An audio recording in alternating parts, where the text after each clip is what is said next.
Edmond Dantes in the Count of Monte Cristo, Achilles in the Iliad, and this guy Albert, who is a Duke of Bavaria in the late 1300s, all have something in common, and that is bloodthirsty revenge.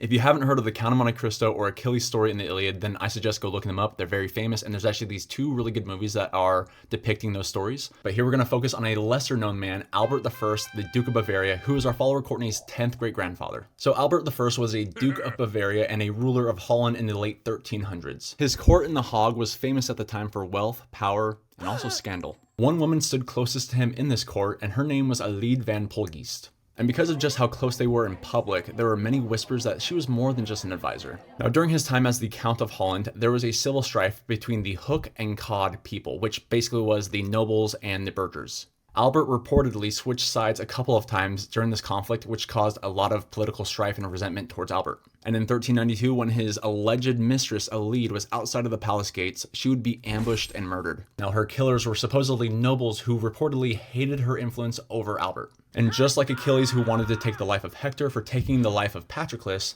Albert was pissed, and he wanted to seek revenge over all of Holland.